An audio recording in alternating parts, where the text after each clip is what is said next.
This is literally my secret to life, my secret to everything I've ever done, my secret to traveling the world alone, to starting businesses, to meeting amazing people, to doing amazing things. None of it would have been possible if I didn't know this and if I didn't believe and practice. Let me underline, practice. Are you ready to light up your life? Let's go. 1, 2, 3. Listen. Ava Show. Power up your inner journey.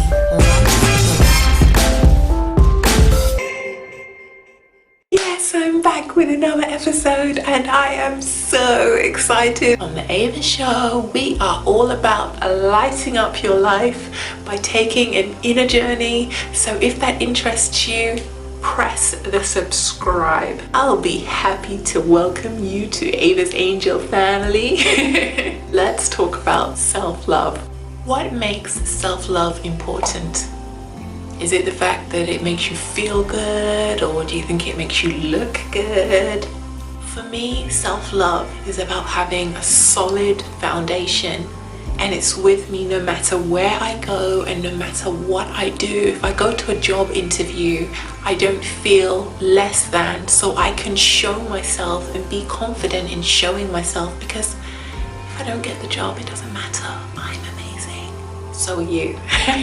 No matter what, self-love, it stays with you. It's like a battery, you know, you can go anywhere and stay recharged against anything in the face of negativity, in the face of love and positivity, in the face of anything that life wants to send your way. When you love yourself, you have this solid foundation, this aura, this halo that not only communicates to you and empowers your life, but it also communicates to everybody that meets you. It's really powerful. Sadly, today self-love is seen as some kind of like conceitedness or vanity, some kind of thing to try to say that you're above everyone else. Oh, I love myself, so I'm better than you. But actually, self-love is nothing to do with that.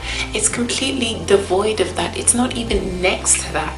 I mean, it's completely in another universe.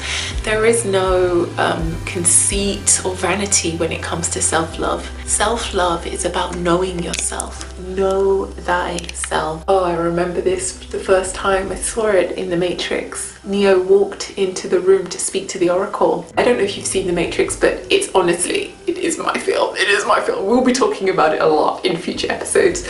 So he walks into the kitchen and he says to the Oracle, so, you know, am I the one? He's trying to find out if he's this special person to help and save the world, as we all are. And she says, you know, being the one is like being in love. And then she points to the sign above the door that in Latin says, know yourself. And knowing yourself is akin to loving yourself, because when you truly know yourself, it's impossible not to love yourself. They go hand in hand.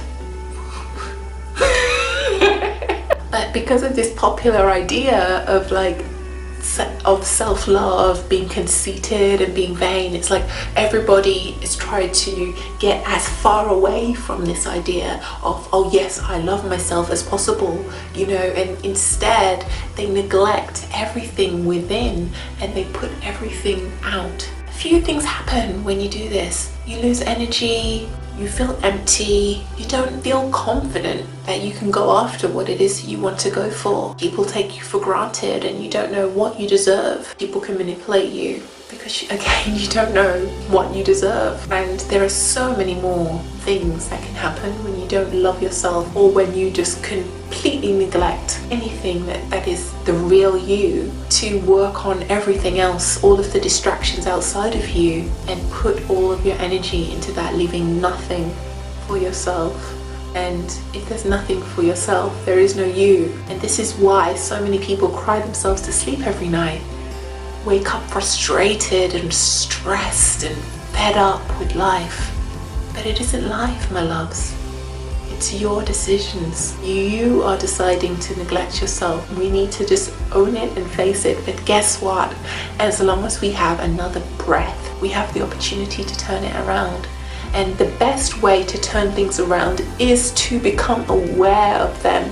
Light up your mind, enlighten yourself. Because when you do this, You open up a world to something that you could have only, I mean, you can't even imagine how beautiful and wonderful life is. And this is what you find at the end of your journey of turning around self-hatred, of turning around making decisions because society told you to, of turning around decisions because you feel that it's what you're supposed to do rather than what you feel you want to do. Turn it around. You can do it. I believe in you.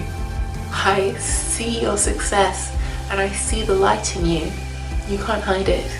So let's move on to the steps of how you can start to love yourself. Spend time alone. No! Sounds terrible. Does it really? Someone tells me to spend time alone. I'm like, yes! Spend time alone and learn to love and like yourself. That is the first step to self-love. So before I go, I just want to wish you the most magnificent day. Stay blessed, stay beautiful, stay brilliant, stay bright.